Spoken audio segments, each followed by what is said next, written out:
Hey everybody, I'm going to give everyone a chance to get on here before we start. I turned it on right at 3 o'clock on the dot, so I'm going to give you just a second to start joining us. My name is Kelly McKenzie, and I'm an educator for Janome.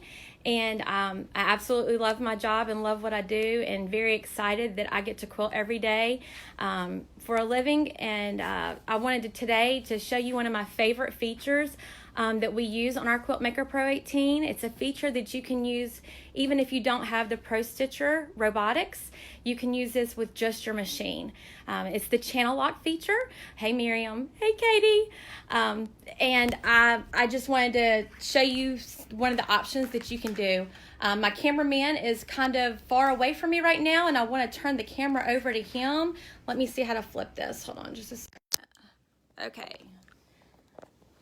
So one of the things that you can buy for your machine if you do not have the Pro Stitcher is our channel locks. They come in a pack of 2, and they just lock your wheels in place so that you can only move them in one direction, either up and down or side to side, vertically or horizontally. You also can buy the electromagnet channel locks to be put on your machine. You can see your local Janome dealer about that. But if you have the Pro Stitcher, it's really simple. It's just on your screen. So if you'll come over here to the screen, when you're going to use the channel locks, you would always go to the Pro Stitcher tab, then the channel lock, and then you would highlight whichever direction you want to go in green. It'll either lock it vertically or horizontally.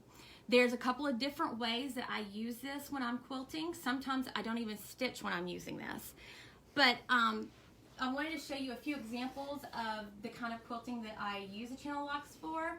I call it modern cross hatching because it's thoughtless, it's easy, and it's not, I don't measure anything when I do it. So I made this quilt right here, and I didn't want to take away from the giraffe. I wanted to show it off, and I didn't want my quilting to take away from it or to draw into my quilting instead of my giraffe.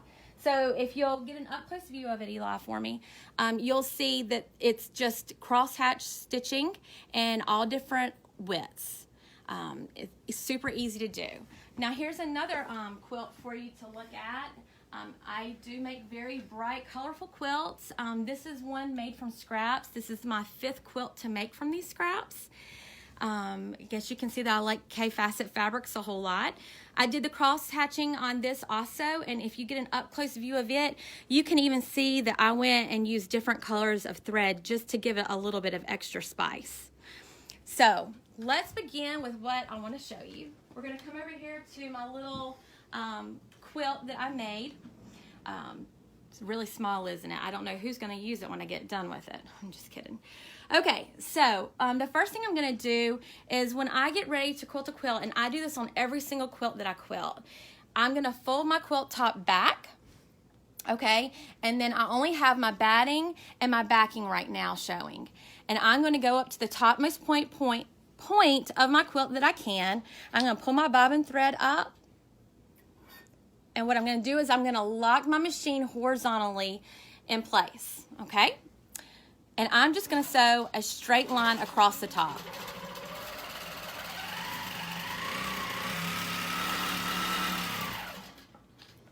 And once I've done that, I'm going to just snip my threads real quick.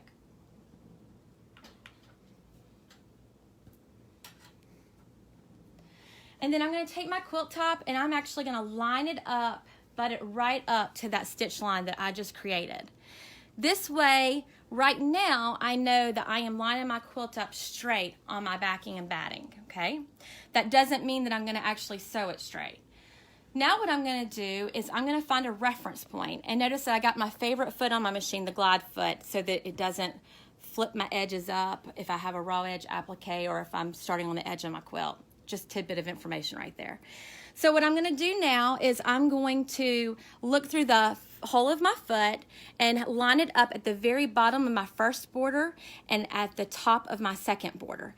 And I will lock it horizontally again, my machine. And when I do that, I'm going to just slowly move it. And what I'm doing is I'm making sure that my borders are straight. If your borders are straight on your quilt, see right here, I need to tug it up just a little bit, and I keep going and going, and I'll go the whole width of my quilt. Once I've checked that measurement, I will come down here and I will vertically lock my machine in place. And I will do the same concept here. I'm looking through the hole of my foot, and I'm going all the way up my quilt, seeing if I need to adjust it just a little bit. Okay, and that's pretty straight. Now what I'm going to do is I'm going to tack my quilt down. So I'm going to come over here to the edge of my quilt, bring my bobbin thread up, and you'll notice that I'm walking my fingers behind my quilt, behind my foot as I quilt. I'm doing that so I don't get it bunched up above it, because that tends to happen sometimes. So watch what happens where I have it bunched up just right now. It just walks it right out. Now I'm going to go across the top, and I'm going to walk behind it the same way.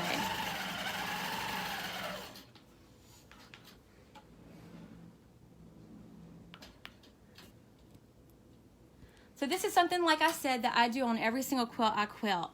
It's a really good way of making sure your quilt looks straight on your frame. Now, if I did not want to do that uneven modern cross hatching that I do, and I wanted every single line to be exactly 1 inch apart, I could go out here on the edge of my quilt, this is just an example for you, and I could make my markings, and I could measure and start on my quilting lines and sew across, okay? But that's kind of boring and a little too much thinking for me. So I'm going to come over here to this quilt. This is a quilt I started on yesterday. My great friend from Mississippi, Marianne Scruggs, sent this to me to quilt, and she basically lets me do what I want to on her quilts, which I really love that freedom. And her quilts are always very happy. You can see that.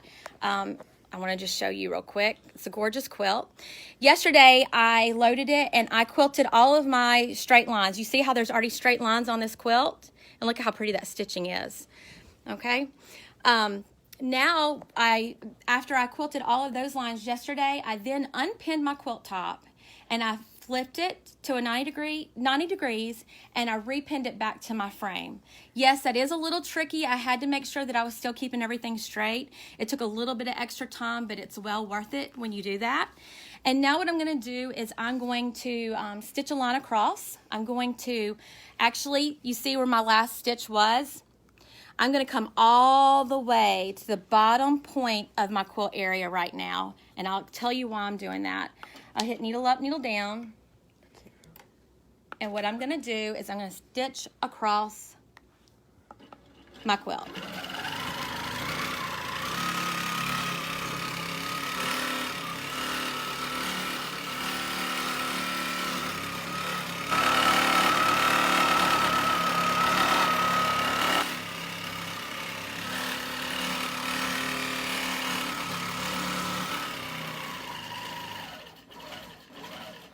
I backed up right here because I'm very anal about making sure my stitches do not come out of place. I'm going to come over here and snip my threads. Okay, now you're wondering, why did you skip that whole area? What I do when I do this kind of quilting is I will go all the way to the bottom point, then I'll come up to the top and I'll stitch another line. I'll come to the center and I'll stitch another line, and I will go back and forth, so that my quilt does not start shifting to the right, which tends to happen if you start and you just go down, down, down, all in order. It'll start shifting to the right, and that's just a little trick I learned, unfortunately, from doing that and that happening with me. So again, this is what I call modern crosshatch quilting. The reason why, you might wonder, why did you flip your quilt? Why didn't you quilt it vertically also? The only reason why I didn't do that, because you absolutely can do that, is because I did not want you to see a lot of back stitching on the back of my quilt. I wanted my stitches on the back of my quilt to be just as pretty as the stitches on the top of my quilt. Also notice that I used a very blendable thread. This is a gray thread. That way when I finish quilting it, you don't really notice my quilting. You see texture, but you do notice all the hard work that she put into piecing this quilt. Okay, let me figure out how to flip this again. It's okay, Eli. Oh, I did not mean to show y'all all of that nastiness. Okay. So again, I hope you enjoyed that. I hope you learned something new, and maybe you had writer's block and you don't know how to quilt your next quilt, and now this gives you a great idea of something you can do.